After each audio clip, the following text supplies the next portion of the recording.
Hey everybody, this is Lauren from Wildflowers. Congratulations on making it into the top 24 of Nails Magazine's Next Top Nail Artist competition. I'm sure you guys are all really excited, and I just wanted to congratulate you and give you some quick tips on things that help me because I know everybody's asking me. First thing I want to talk about is your photo quality. It is so important in this competition to have a really good quality photo because this is your work. This is what they see. They don't actually examine the hands like they do in a regular competition and look at them every which way. This is your one chance to impress them. So some important things to think about are your hand position, how you're positioning the hand so that you can get a really close shot. You definitely need to take really good, high quality photos for them to use, and it's really important. And another thing when you're working on tips is making sure that if you do some really detailed artwork on your nails, that white glare from the overhead lights isn't glaring over your artwork. So to help in that, you can use tissue paper, or this is like a soft landings towel. If you have a friend that can just hold this when you're taking a picture, hold this over top of the light. If you go out in the sunlight and hold this up over, it will diffuse the light and it will take away that sharp, really crisp white line. You can build a light box with a cardboard box by just cutting the top out and duct taping white tissue paper on top of it and then putting the hands or the tips inside of there. Another really important thing is video quality. I did everything last year with my iPhone and it was so easy. And so you want to make sure when you make a video that there's no clutter on your workstation because it just looks bad. And Jan Arnold is a judge, and Jan Arnold does not like clutter, okay? Jan Arnold's awesome, but she does not like clutter. And it's really important to remember that you can use the fast forward feature on your videos so that we're not watching something that's really boring for like 15 minutes. It's better if you condense it and make it like rabbit speed, like really fast. Here's a little trick for something that I did for my workstation. I know this looks crazy, but what this is this is for a camera, or you can make it for your iPhone. This is like PVC pipe from like the hardware store, okay?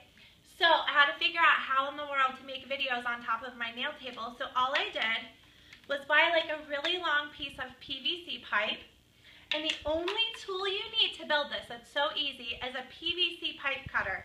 And it's really scary, I'm not even sure. I figured out, you could probably slice your arm off with it, so be very careful with this. But basically what you do is like you stick the pipe in there and you just start like clicking it and it'll cut it. Really easy, one tool. And you probably need like a tape measure.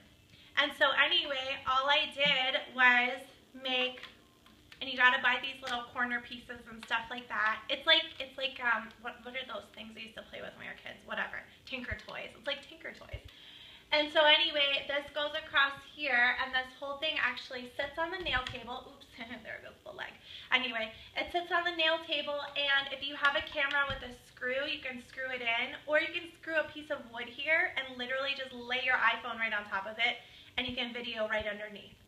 So this is something inexpensive if you need something to just anchor. You don't have to get all like super professional and spend all kinds of money and pay people to do stuff. Another thing is nail murals. If you've never done a nail mural, I suggest that you get some tips and practice putting like 3 tips together and trying to do something that connects, because what you'll find is you need to take pictures of it as you work. If you are looking straight on it like this, this is how the final picture is going to come out. So take pictures as you work, because if you look at it this way, it looks one way, and if you look at it this way, it looks another. So keep taking pictures as you work to judge what it's going to look like and how things will connect on your mural. Another thing is picking a model.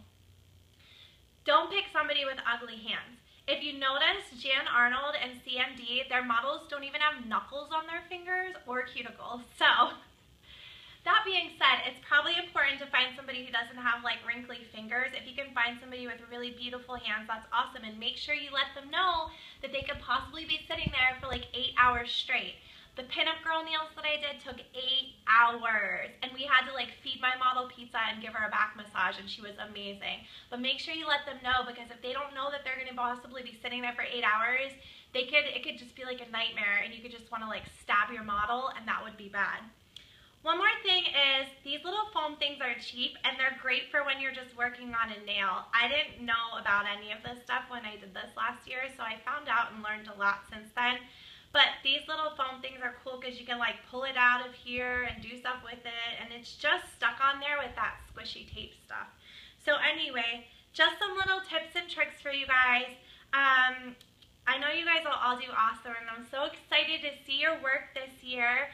So if you have any questions, you can email me or hit me up on Instagram or whatever, and I know you guys will do great. So happy nail competition! Woo!